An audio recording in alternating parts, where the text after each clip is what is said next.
Bienvenido al Ministerio de Rey de los Reyes. Y el título de hoy se llama El último día de Jesús. La maravillosa de esta majestad. Abatida puede ser descrita mediante la palabra paciente en medio de toda esta tortura. Nuestro Señor fue muy paciente. No hubo un viso de ira en sus mejillas, ni un destello de enojo reflejado en sus ojos. Y los hombres que custodiaban a Jesús se burlaban de él y le golpeaban, y vendándole los ojos, le golpeaban el rostro y le preguntaban diciendo: profetiza, ¿quién es el que te golpeó? Y preguntaban diciendo otras muchas cosas, injurándole. Lucas capítulo 22, versículos 63 hasta 65. Yo supongo que toda esta crueldad ocurrió mientras nuestro Señor estaba delante de Cifas a altas horas de la noche, antes de que el Sanhedrin en pleno se hubiera reunido para celebrar su juicio al despuntar el alba. Sus enemigos tenían tanta prisa de condenarle que tan pronto como llegó a casa del sumo sacerdote, propusieron a un interrogatorio preliminar para definir la táctica a seguir para obtener el veredicto del culpable en su contra. Después se condenará dentro de este proceso sumario y legal, sin que un juicio adecuado le entregaron a la custodia de sus oficiales hasta que llegaba la mañana. Convocaran al resto de sus compañeros para repetir de nuevo la farsa de enjuiciar al que reconocían como inocente. Mientras estos oficiales tenían a Cristo bajo su custodia muy bien, habrán podido concederle un requisito de paz y de tranquilidad, de conformabilidad a las normales de todas las naciones civilizadas. Un prisionero, manteniéndolo en custodia, debe ser protegido de insultos y malos tratos mientras se encuentre en esa condición, independientemente de cuál sea el castigo resultante después de haber sido juzgado y encontrado culpable mientras no se dice su sentencia. Recibe la protección del Estado que lo arrestó y no debe ser sometido a insultos ni a injurias. Pero en este caso, igual que salvajes, los jueces de nuestro Señor le abandonaron en manos de esos seres abjectos que eran utilizados para desempeñar los trabajos sucios, y esos perversos individuos cumplieron muy bien su cometido, tratándolo con una mezcla de crueldad y de escariño. Los hombres que custodiaban a Jesús se burlaban de él y le golpeaban. No le podían conceder un poco tiempo de descanso, tal como había sido profetizado. Desde hacía mucho tiempo ellos venían por la demacración de su persona, que era varón de dolores, experimentado en quebranto. Seguramente ya estaba a punto de desfallecer por el violento trato que había recibido tanto antes como durante los interrogatorios preliminares delante de Anás y Cifas. Sus verdugos seguramente se dieron cuenta de cuán exhausto estaba, y sin embargo no sintieron ninguna piedad por él. por causa de sus corazones duros y insensibles, y no le dieron ninguna tregua ni le proporcionaron oportunidad alguna para que se preparara para responder a los cargos que iban a ser presentados en su contra.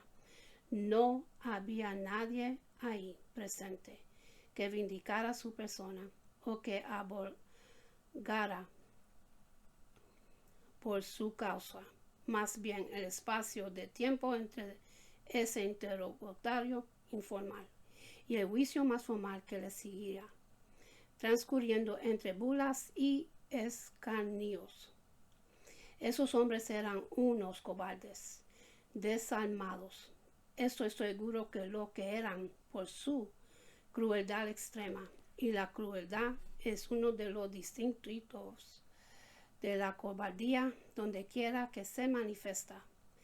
Estos son los mismos hombres que en el huerto retrocedieron y cayeron a tierra, cuando Cristo solo les había dicho yo soy, en respuesta a su declaración que estaban buscando a Jesús Nazareno.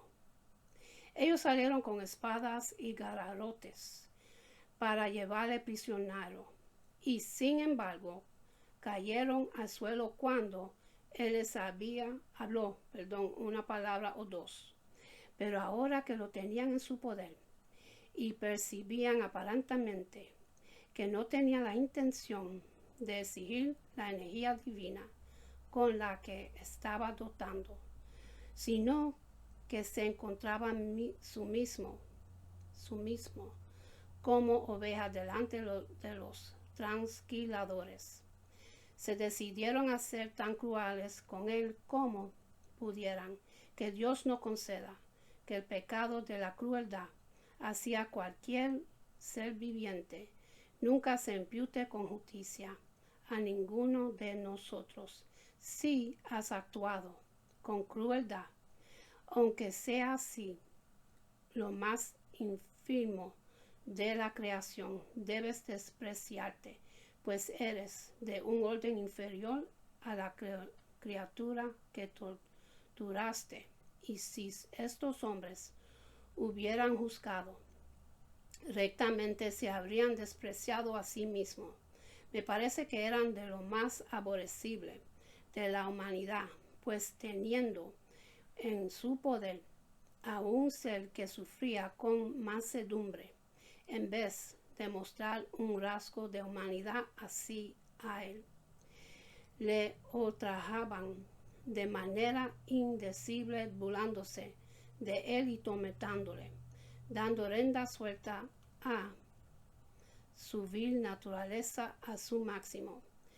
Pienso que podemos obtener provecho espiritual al considerar esta etapa terrible de sufrimiento de nuestro Señor. Primero, quiero que comprendan en su imaginación a la majestad abatida. Ahí está Jesús de Nazaret. No voy a procurar retratarlo. No ha existido nunca un pintor que haya podido pintar los rasgos de ese rostro maravilloso. El arte más refinado no ha sido capaz de conquistar todavía este punto, aunque tomen prestados de las propias escrituras,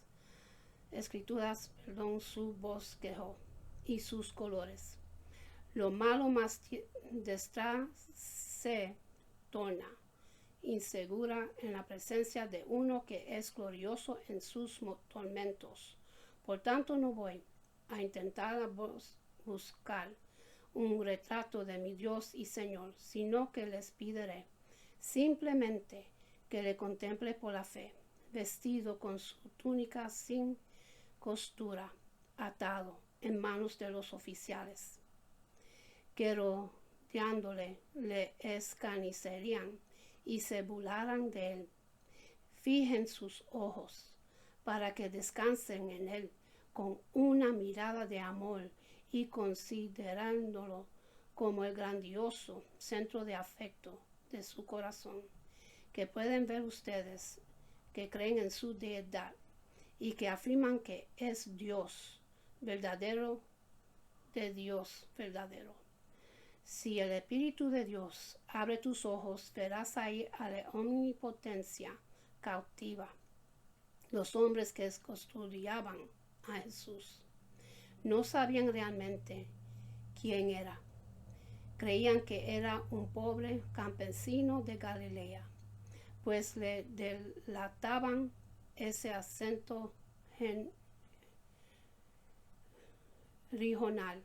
Veían a un hombre humilde, indefenso, demacrado, y como había sido entregado a su custodia, era prácticamente su prisionero.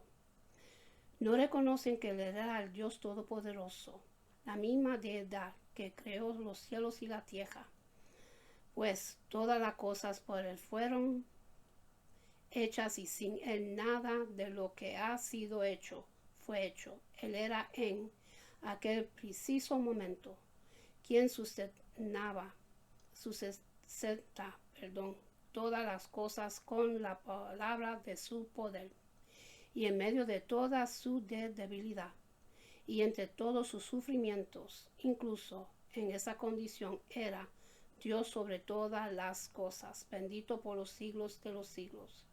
Y todos los santos ángeles le seguían adorando. ¿Acaso no es un ministerio muy grande que la omnipotencia quedaría cautiva de esta manera?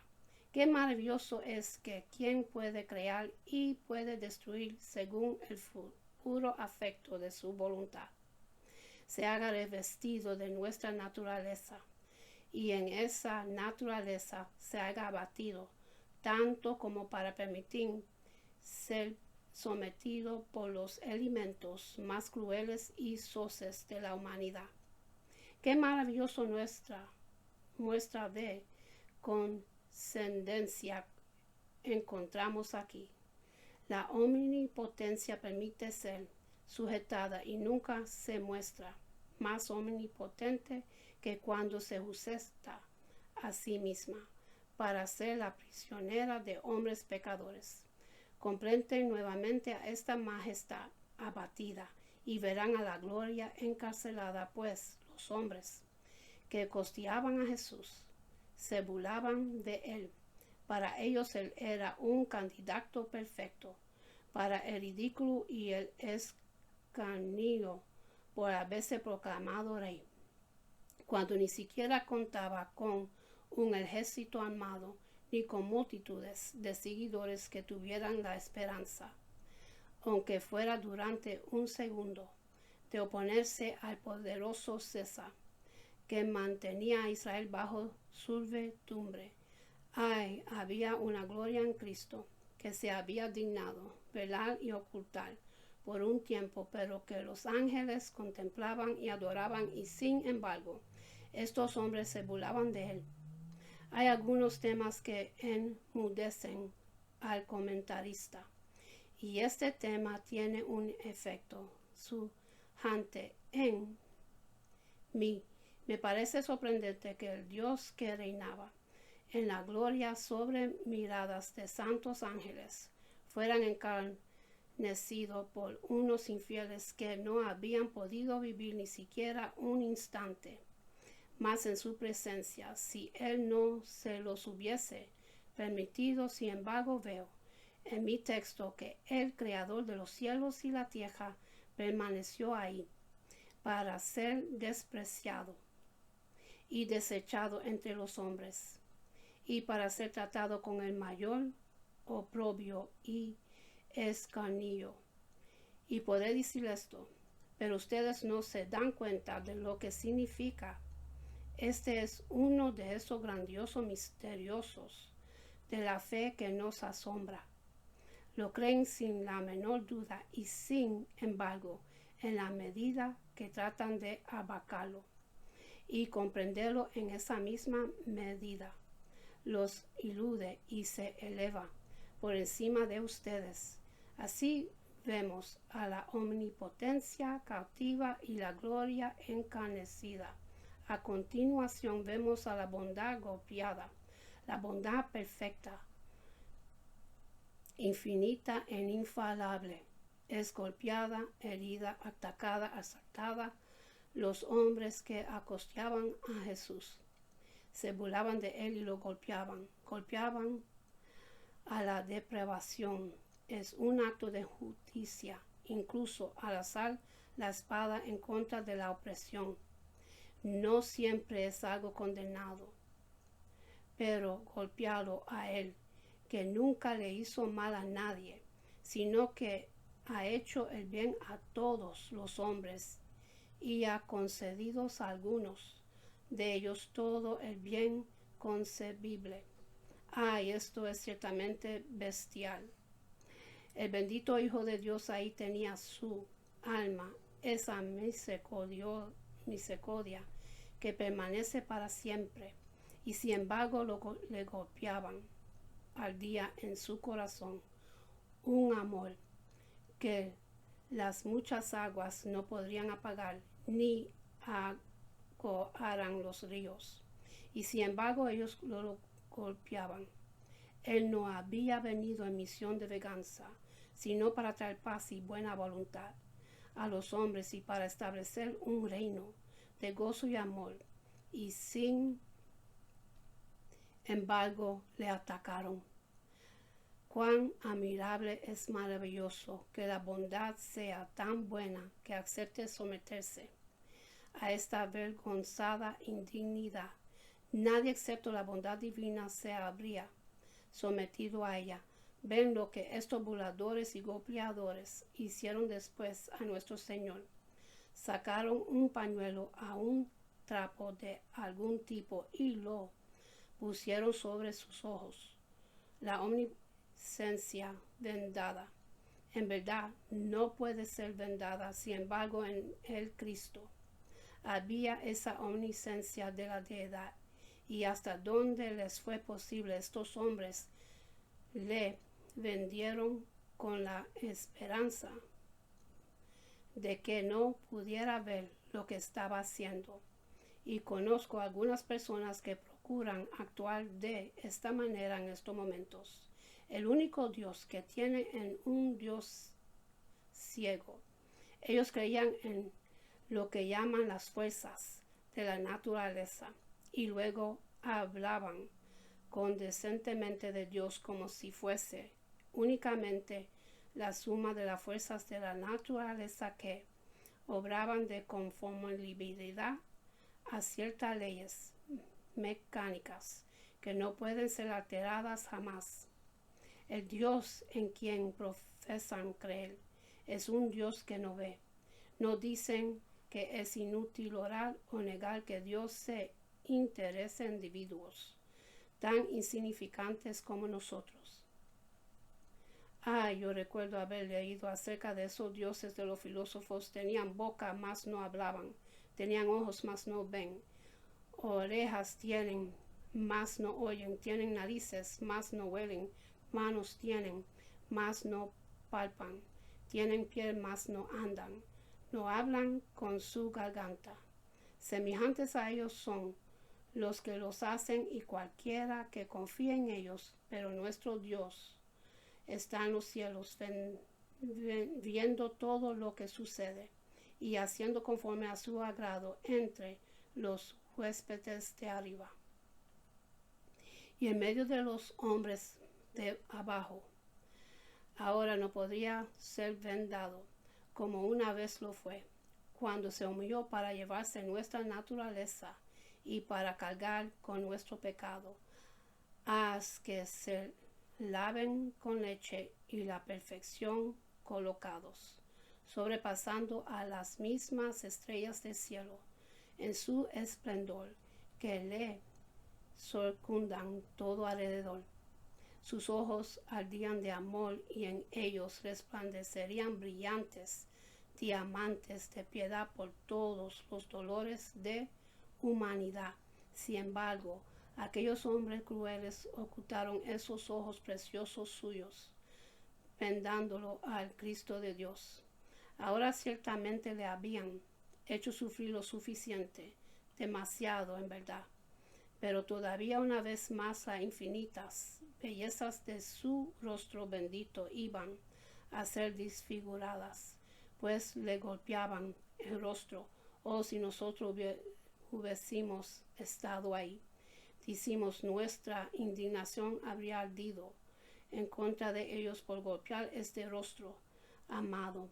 Sin embargo, debemos hacer a un lado nuestra indignación y hacer penitencia en su lugar, pues nosotros también hemos golpeado algunas veces ese rostro amado de Jesús, que es como el sol del cielo, mucho más resplandeciente que el sol que alumbra al mundo.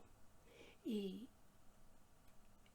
otro hombre, no hay nada bajo el cielo ni el cielo mismo que pueda revelarse con el rostro del buen amado. Sin embargo, esos hombres lo golpearon. Pienso que un ángel se estremecería de horror al escuchar por primera vez que los hombres golpearon el rostro de su Señor. No era sino su rostro humano, es verdad, pero ahí golpearon a toda la deidad que podrían alcanzar. Se trataba del hombre golpeado a Dios en el rostro. Una bofetada en el rostro de la deidad fue lo que eso realmente significó. Qué cosa tan terrible que mi Señor haya tenido que soportar jamás tales insultos y tal dolor, que haya estado dispuesto a sufrir tal indignidad. ¿Hubo alguna vez amor semejante al suyo? Luego los escarnecedores le preguntaban diciendo, profetiza, ¿quién es el que te golpeó? Esta era la justicia desfida. Ellos parecían decirle a nuestro Señor al tiempo que le golpeaban, dinos cuál es nuestro nombre, di quién te dio este golpe.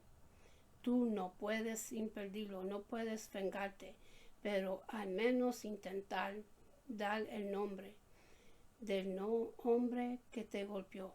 Te retamos que lo hagas. Ay, él ya había registrado sus nombres y un día descubrirán que los conocía a todos, pues no hay nadie que golpee al Salvador que no experimente en persona los golpes que propinó, a menos que se arrepienta de su pecado.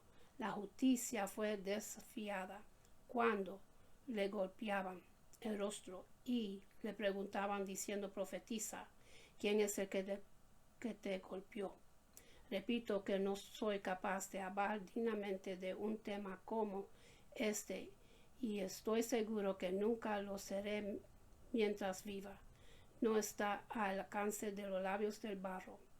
Usando palabras hechas del aire, poder descubrir los sufrimientos condescendentes de aquel que, aunque era llamado con justicia, admirable, consejero, Dios fuerte, Padre eterno, príncipe de paz, se humilló tanto que permitió ser encarnecido, golpeado, vendado y golpeado de nuevo por ustedes y por mí, angustiado.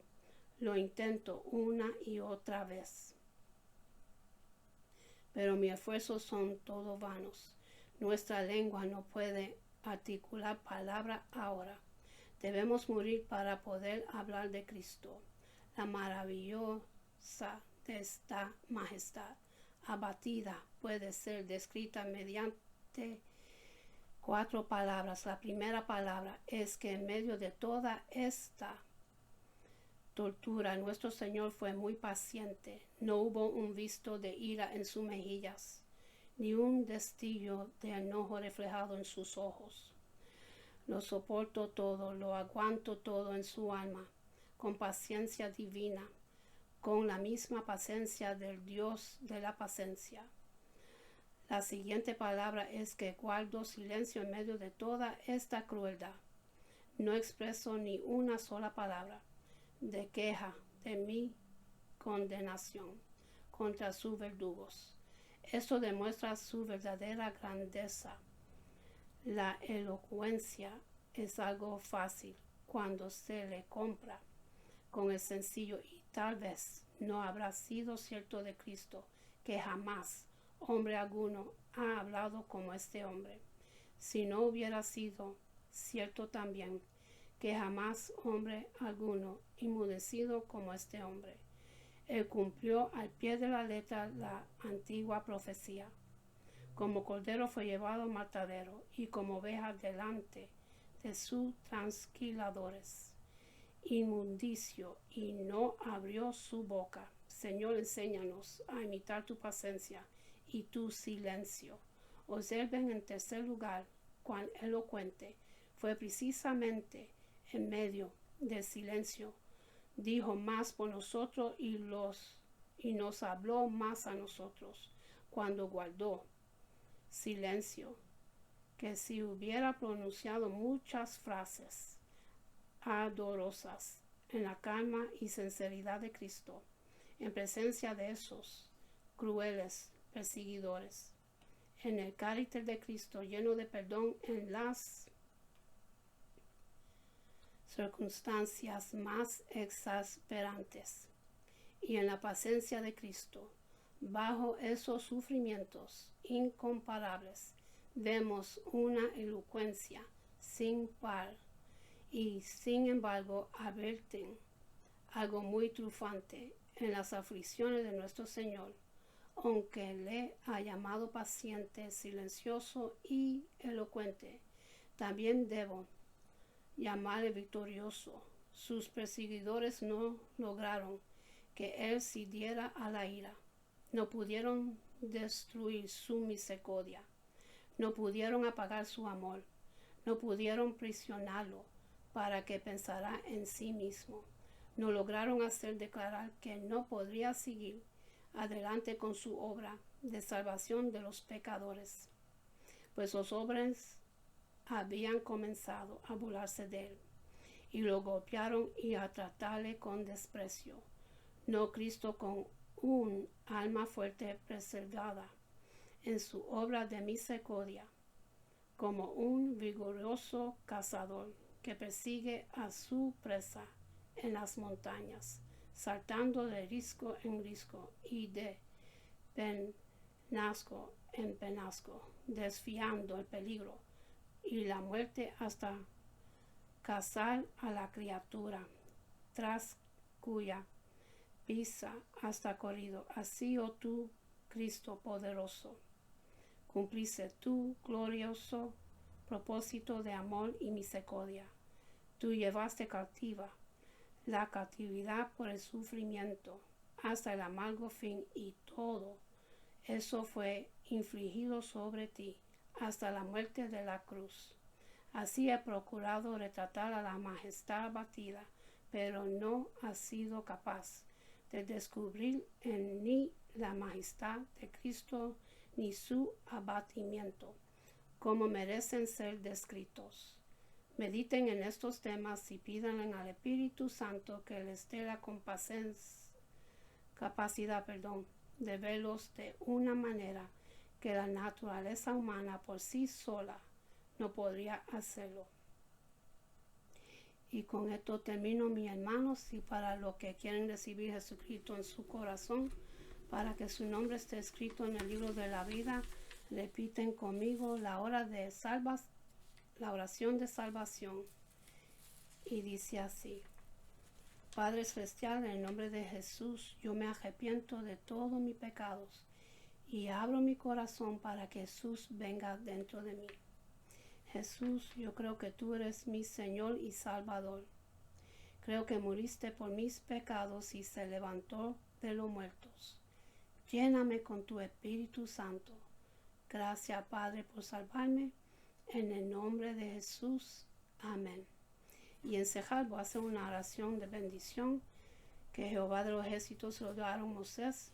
Y esta oración para el pueblo de Dios es bendición para el pueblo de Dios. Para cada uno de ustedes, mis hermanos, se consigue en el libro de Números, capítulo 6, los versículos 24 hasta 26. Dice así: Jehová te bendiga y te guarde. Jehová haga resplandecer su rostro sobre ti y tenga de ti misericordia. Jehová hace su rostro sobre ti y tenga paz. Con esto lo dejo, mis hermanos. Que Dios me los bendiga y me los guarde. Que Que tengan una buena noche, buen amanecer y acuérdense a darle gracias a Dios por otro día más de vida. Y hasta la próxima. Amén.